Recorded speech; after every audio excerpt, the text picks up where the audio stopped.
Hi everyone, मेरा नाम नवनीत मान है और मैंने सिविल सर्विसेज एग्ज़ामिनेशन 2019 में ऑल इंडिया रैंक 33 सिक्योर करी है। एंड डीकेटी के इस वीडियो में मैं आपके साथ अपनी जनरल स्टडीज़ की मेंस प्रेपरेशन स्ट्रैटेजी शेयर करूँगी। स्ट्रैटेजी शेयर करने से पहले मैं आपके साथ एक ब्रीफ इंट्रोडक्शन दूँगी अपनी।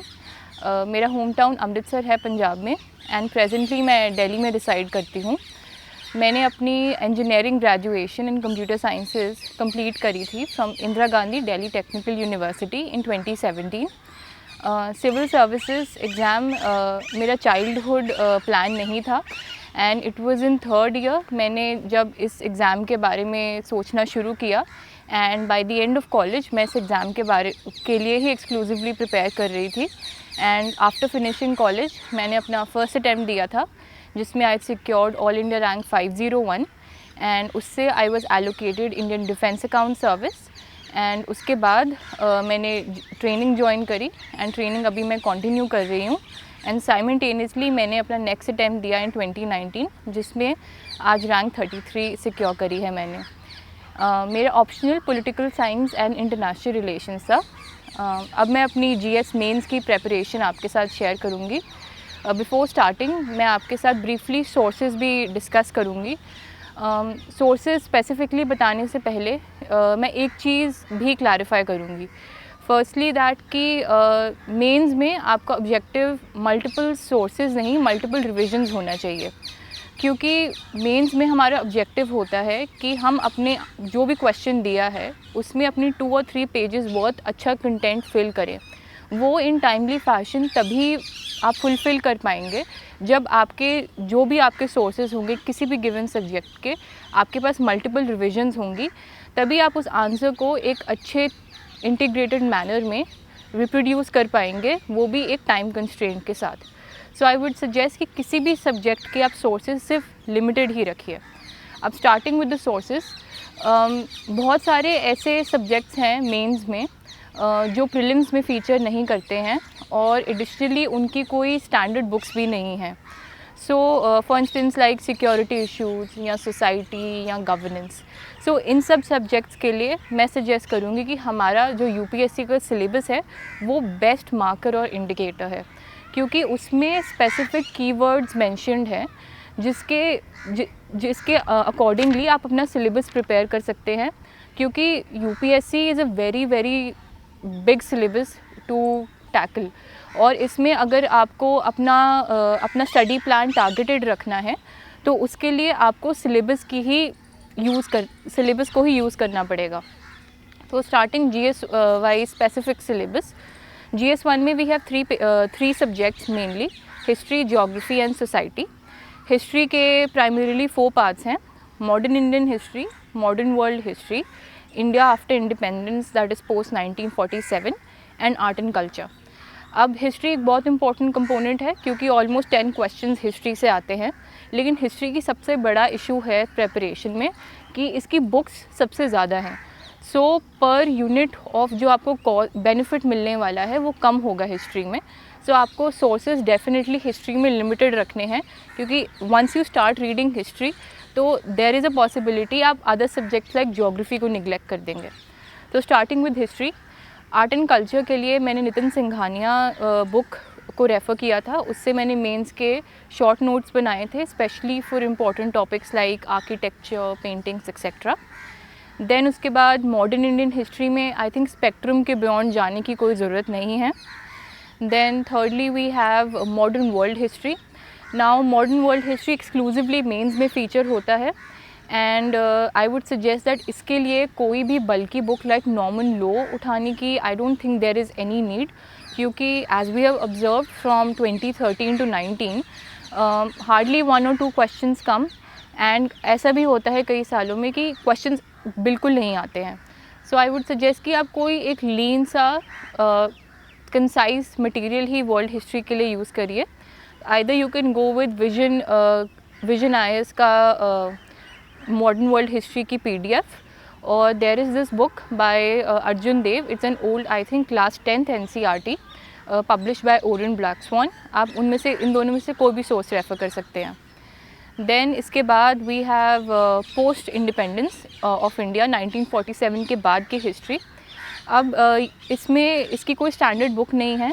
Yes, there are books like India after Gandhi and Bipin Chandra की पोस्ट 1947 की book, but they are extremely bulky and I don't think उसकी कोई ज़रूरत है, स्पेशली फॉर इतने छोटे से पोर्शन के लिए। सो इसके लिए आप सिलेबस को उठाइए और उसके हिसाब से वन पेज का मटेरियल इंटरनेट से आप इकट्ठा कीजिए। एंड इस पोर्शन का बेनिफिट ये है कि इसके बहुत सारे जो पोर्शंस हैं वो और सब्जेक्ट्स के साथ ओवरलैप होते हैं। For instance Indian foreign policy under prime minister Nehru, ये कवर हमारे IR में होगा। Land reforms, LPG reforms, 5 year planning, ये भी इकोनॉमिक्स में कवर हो जाता है। Now after covering history, next portion आता है GS1 में हमारा ज्योग्राफी। ना ज्योग्राफी इज़ ऑल्सो इम्पॉर्टेंट क्योंकि अराउंड 7 to 8 क्वेश्चंस कवर होते हैं इसके। ज्योग्राफी के 2 पार्ट्स हैं, physical geography and human geography. Physical geography में NCERTs I think are sufficient and are the best source. इसी से ही आप सारा मटेरियल बनाएंगे। GC लियोंग अंडरस्टैंडिंग के लिए अच्छी है, लेकिन जो आपका सारा मटेरियल या कंटेंट है वो NCERTs 11th and 12th से ही आएगा। नाउ मेंस का बहुत इंपॉर्टेंट पार्ट है ह्यूमन ज्योग्राफी, जो आई थिंक एक बहुत ट्रिकी पार्ट भी है एज वेल। इसके लिए NCERTs are the best source, लेकिन इसमें इशू ये है कि हमारे पास कभी भी कोई कॉन्क्रीट मटेरियल नहीं होता, as the questions become very unpredictable over the years.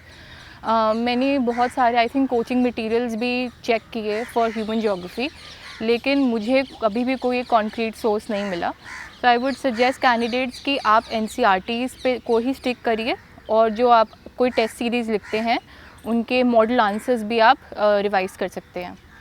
And GS1 का लास्ट पार्ट आता है सोसाइटी।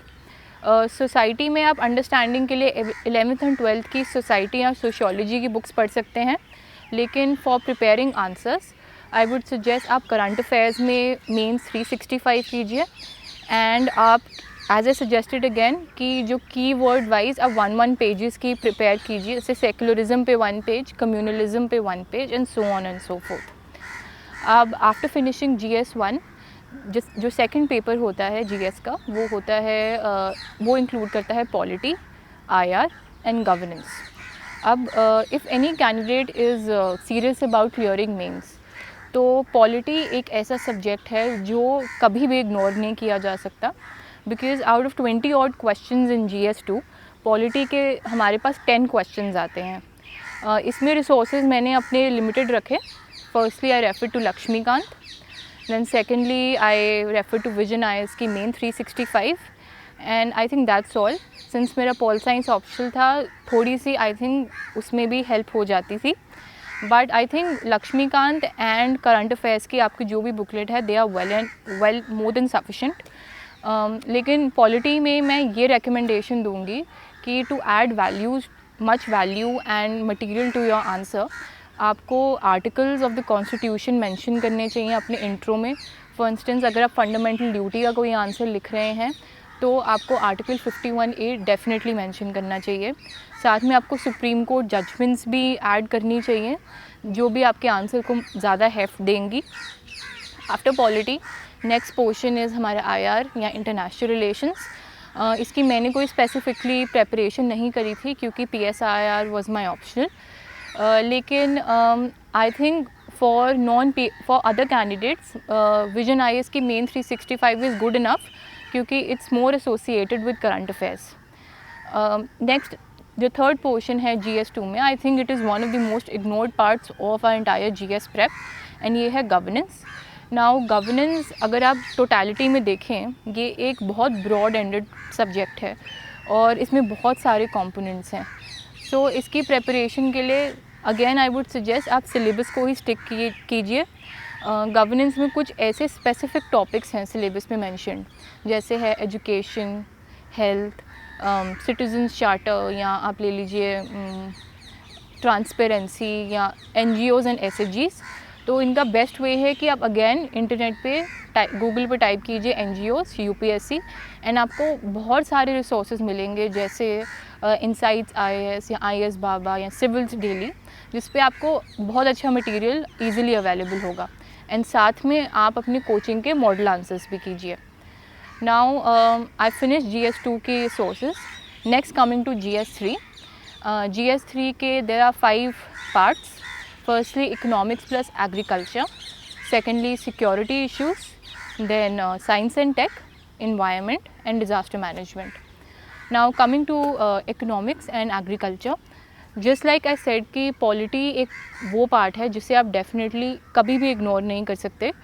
इकोनॉमिक्स एंड एग्रीकल्चर भी एक वैसा ही पार्ट है. इसमें मेंस में we don't have much economic theory. Instead ज़्यादा फोकस इंडियन इकोनॉमी पे है. एंड अगर आप सिलेबस देखेंगे, टॉपिक्स लाइक इंफ्रास्ट्रक्चर में एनर्जी है, रेल्स, रोड्स या एग्रीकल्चर के बहुत सारे कीवर्ड्स मेंशन्ड हैं, जैसे agriculture marketing, agriculture imports, land reforms etcetera. तो फिर आप सिलेबस वाइज ही अपने नोट्स को प्रिपेयर कीजिए. In addition best source I would say current affairs में Vision main 365 and along with that आप एक बजट के समरी एंड इकोनॉमिक सर्वे को डेफिनेटली इग्नोर नहीं कर सकते, क्योंकि उसमें ऐसी रिकमेंडेशंस आएंगी जो आप अपने आंसर्स में फीड कर सकते हैं. After economics next we have disaster management. Disaster management के लिए मैंने फोरम IAS की 30-40 पेजेस लॉन्ग एक डिज़ास्टर मैनेजमेंट की बुकलेट होती है, वो कवर करी थी. डिज़ास्टर मैनेजमेंट में बेसिकली 2 टाइप के क्वेश्चंस आते हैं.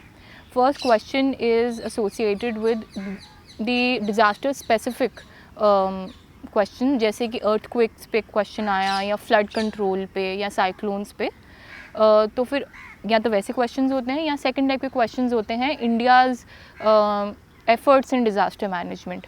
तो इसमें आप NDA में या NDA में जो हमारा डिज़ास्टर मैनेजमेंट एक्ट है या प्लान है, उसके बेसिस पे क्वेश्चंस होते हैं. नेक्स्ट आता है इन्वायरमेंट.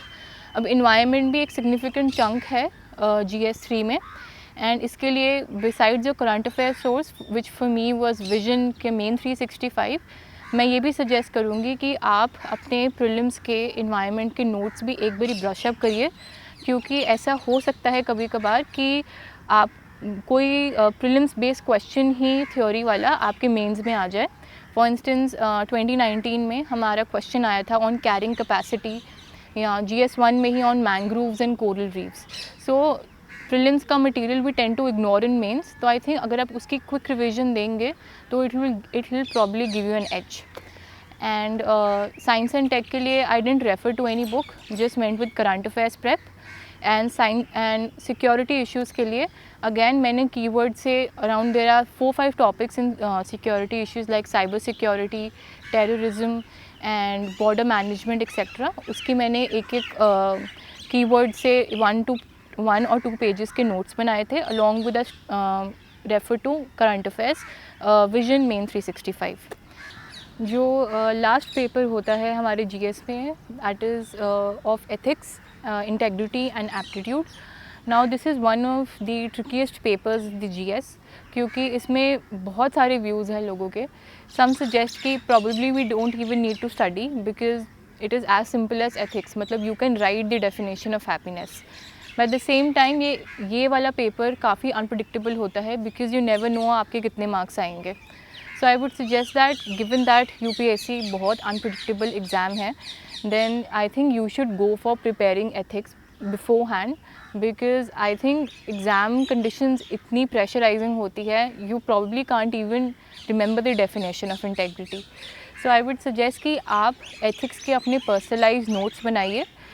इसके लिए you can refer to the lexicon book, and beyond that मेरा एक basic framework होता था notes prepare करने का ethics के. For instance, अगर कोई topic है like emotional intelligence, then I used to prepare 1 or 2 pages notes on that keyword. जैसे कि firstly you will write down the definition of that given concept. For instance, emotional intelligence की definition. Then you can incorporate certain examples. ये examples हो सकते हैं कोई eminent personalities के, जैसे कोई important public administrators या कोई important historical या present day event भी हो सकता है.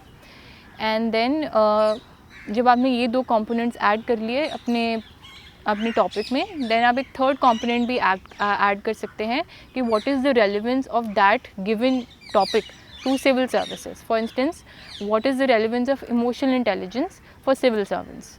तो ऐसे करके आप, there are 6 to 7 topics in ethics like emotional intelligence, probity in governance and ethics in public administration, ethics and human interface and attitudes.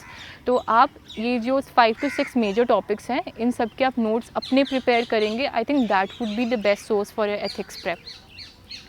And अगर ये थे GS के I think paper wise sources. In addition मैंने बहुत ही limited extra resources refer किए थे. One was the Ethics in Governance report summary of second ARC, and second was Niti Aayog's best practices of state governments की report.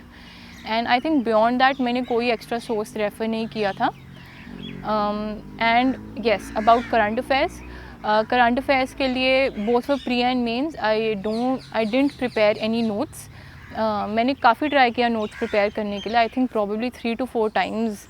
And I failed at all those attempts, क्योंकि issue ये होता था कि if I and up preparing notes तो फिर या वो रिवाइज़ नहीं होंगे, या अगर वो रिवाइज़ हो भी गए तो जो नेक्स्ट मंथली मैगज़ीन आएगी all the same portions will repeat, तो मेरा एफर्ट रिडंडेंट हो जाता था. So about preparing for current affair notes from newspapers, मेरा ये सजेशन है कि आपकी कॉल है, अगर आपको करने हैं it's good enough and you should go on with that effort. But आप ये इंश्योर कीजिए कि जो आप पॉइंट्स लिखेंगे वो आपके आंसर्स को वैल्यू ऐड करें एंड दे आर यूनिक, और आपका एफर्ट ना वेस्ट हो. सो मेरे करंट अफेयर्स के सोर्सेज यही थे कि I used to read the newspaper thoroughly. अगर मुझे कोई एक बहुत ही एक्सक्लूसिव पॉइंट आता है, for instance specially for IR, then I used to jot it down. But beyond that मेरा main source Vision monthly magazines ही था. That's it. Now after discussing the sources, mains की प्रेपरेशन में सबसे next important part आता है answer writing. Aspirants के में बहुत कम्युनिटी में बहुत एक डिबेटेड क्वेश्चन है कि हमें आंसर राइटिंग कब शुरू करनी चाहिए, whether it should be after pre और probably when you just start preparing. So I think जो सबसे आइडियल टाइम होता है वो तो डेफिनेटली प्री के बाद ही होगा. But if you have time, अगर आपके पास टाइम बचता है और आपने सफिशेंट बुक्स भी अपनी ख़त्म कर ली, स्टैंडर्ड बुक्स ख़त्म कर ली, you are almost comfortable with current section, तो आप प्री से पहले आप थोड़े बहुत आंसर्स लिखने स्टार्ट कर सकते हैं, because it's always good to have a head start. And then जो टाइम कंट्रोल इन्वायरमेंट में आप टेस्ट लिखेंगे, that will happen after pre. Initially आपको आंसर्स लिखने में काफ़ी परेशानी होगी.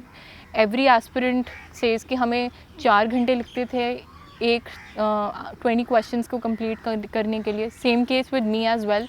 इनिशियली विजन के मैं जब मेन टेस्ट सीरीज़ देती थी, I used to score just 50 and 60 marks. So ये जो डिफ़िकल्टीज़ है ऑफ लेस मार्क्स या पेपर छूटना, ये सबके लिए कॉमन है.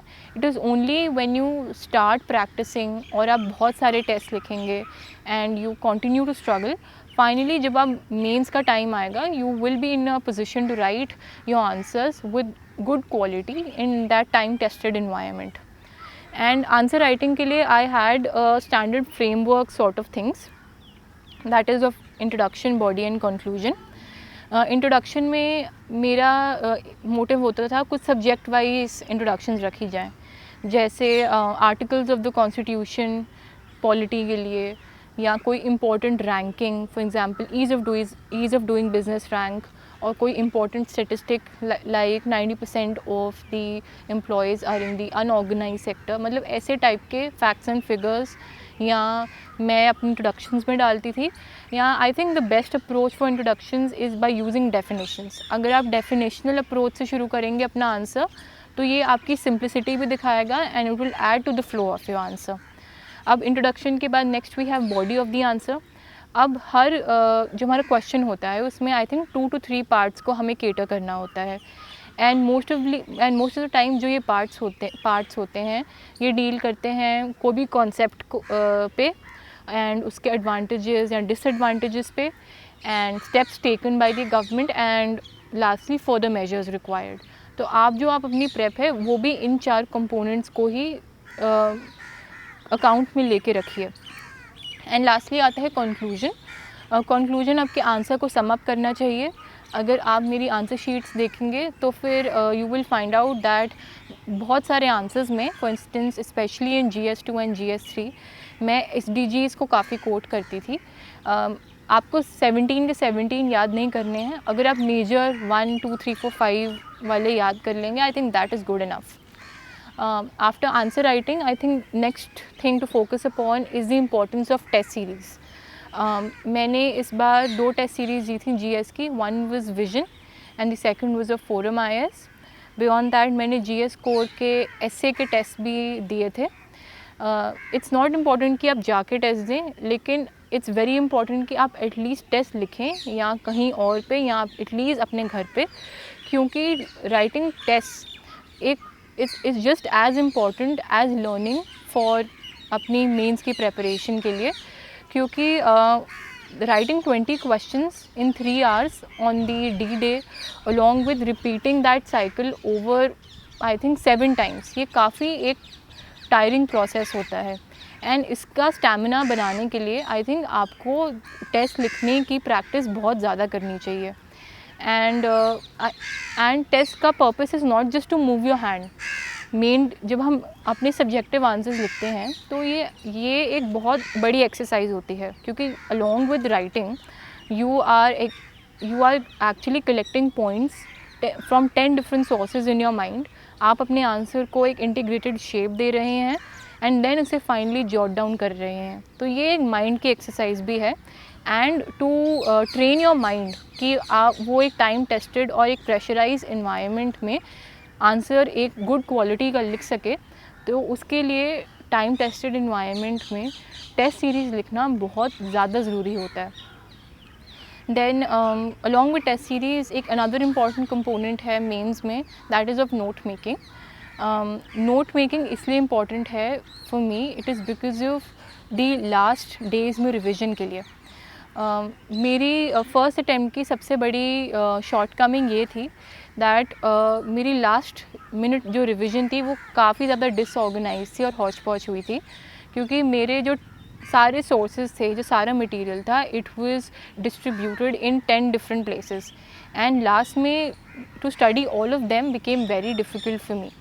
सो the best way to prepare notes for mains is that आप अपने 1 पेज समरीज़ बनाइए हर सब्जेक्ट के लिए, हर टॉपिक पे, क्योंकि अगर आप ऐसी समरी बनाएंगे एट दी एंड जब आपके आई थिंक 10-15 डेज़ बचेंगे मेंस में, आप इसे अच्छी तरह रिवाइज़ कर पाएंगे और आपकी जो रिवीजन प्लान होगा वो काफ़ी ज़्यादा ऑर्गेनाइज्ड होगा। एंड लास्टली मेरा फेज़ 3 होगा रिवीजन का, जो लास्ट 10-15 डेज़ में कवर होगा। सो मेन जो है क्रक्स इस प्लान का यही है कि आपको रिवीजन करनी मेंस में बहुत बहुत ज़रूरी है, बिकॉज फाइनली आपको आंसर रिप्रोड्यूस करना है।